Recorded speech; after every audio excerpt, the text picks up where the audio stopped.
Good day everyone. I am discussing about the police operation planning with crime mapping. First, the nature of police officer. A police officer is a public servant. When we say public servant, the main responsibility of the police officer is to serve and protect the community. So it is not limited on serving or protecting the community, but also the police officers are entitled to perform non-law enforcement related activities, like for example, like assistance during calamities or assistance in traffic, or even assistance in the pacification of domestic quarrels, as well as on the other non-law enforcement duties that may somehow win the trust and confidence of the people.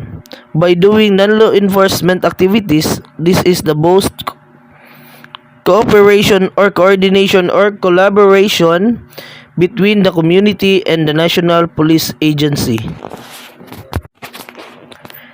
On the other hand, the PNP is considered as national in scope as embedded in one of the provisions of the Republic Act 8551. When we say in national in scope, the PNP has the jurisdiction within the entire Philippine archipelago. So if you're a police officer and you come from the Tagum City, when you go to Zamboanga City, your authority as police officers remains.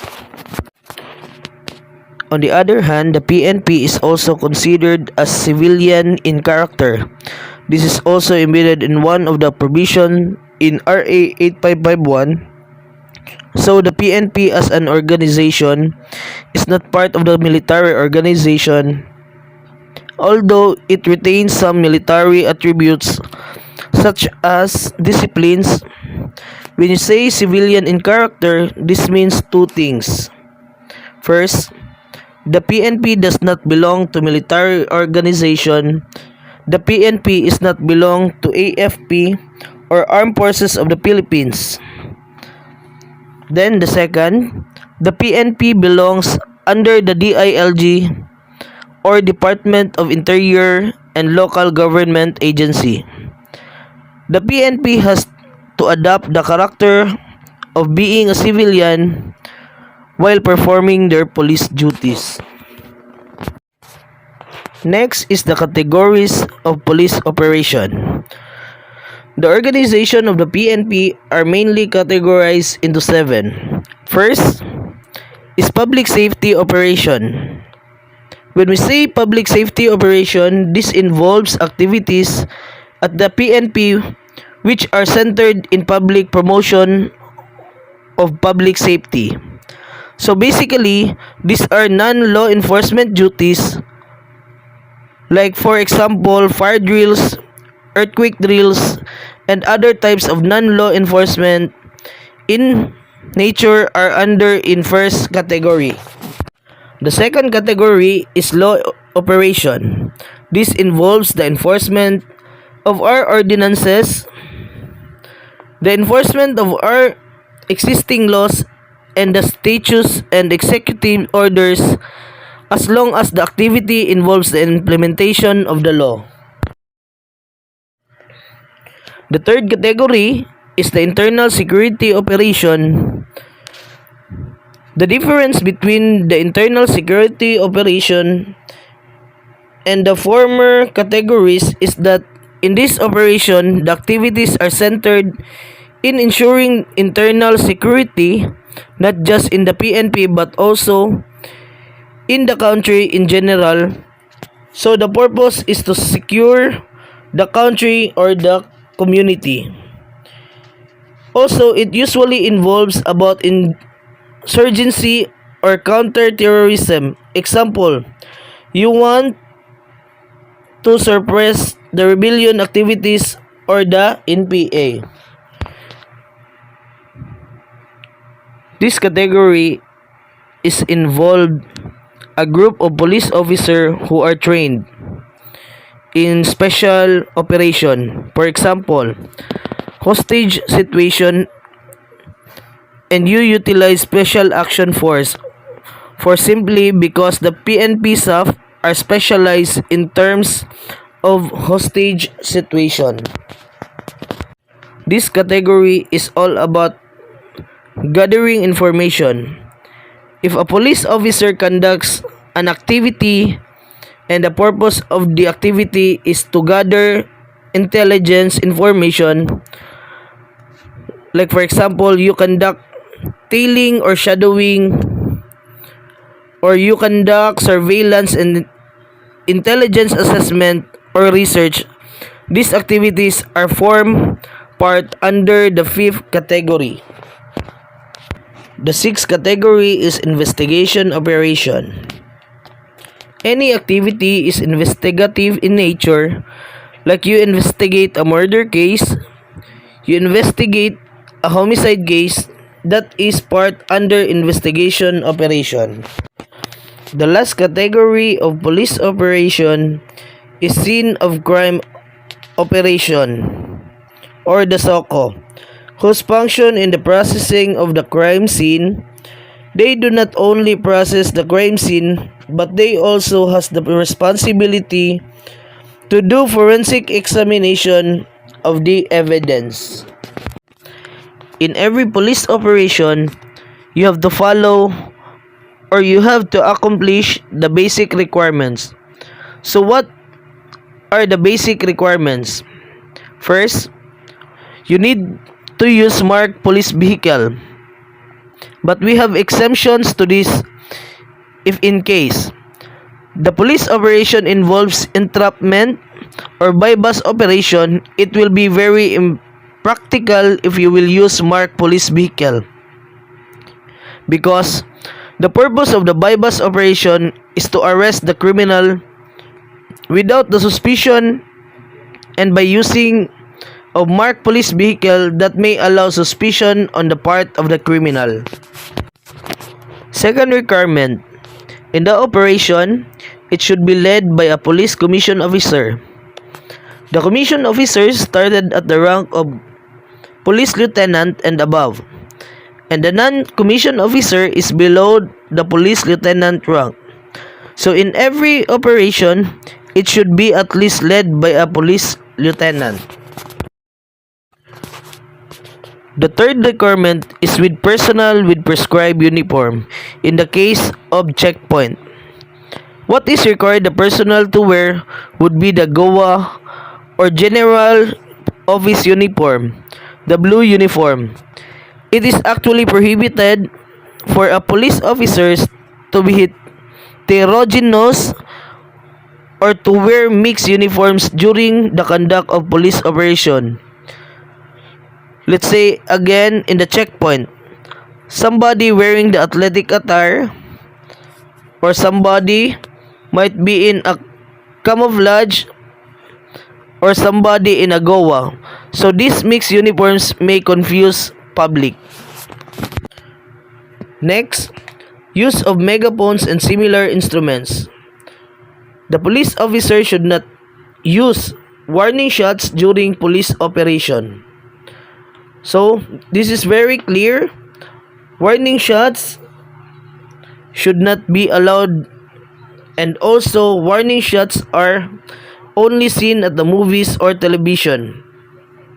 But it should not be practiced in real life.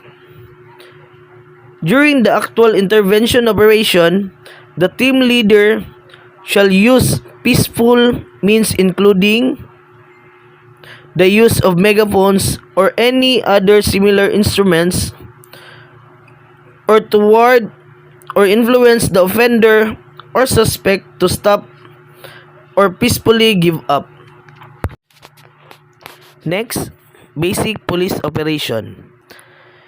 In the basic police operation, the most important or the most prevalent that is usually conducted is usually called arrest. Arrest is mostly conducted type of operation in the PNP. So what is an arrest? It's taking a person into custody in order that he may be bound to answer for the commission of an offense. Also, there are two modes of arrest it could be. First, arrest by virtue of warrant. Means, is a person you put into custody because you have a warrant of arrest. Then second, warrantless arrest, also called citizen arrest, because anybody, even ordinary citizen, can perform warrantless arrest. We just follow the different grounds in the warrantless arrest and we can perform it. In the time of making an arrest, the execution of the arrest can be made anytime. Then, the execution of warrant of arrest will be executed within 10 days from its receipt. Then the officer assigned the execution will make a report to the judge who issued the warrant of arrest. And also, the warrant of arrest has no expiration. Next is the Miranda rights. During the arrest, it is important that the Miranda rights is elaborated, not just recited or memorized, but should be elaborated to the person who will be arrested. Also, the Miranda rights has three rights: the right to be informed, the accused, and nature of accusation. Like you inform the person about the cause when he has been arrested. Next is the right to remain silent and the right counsel.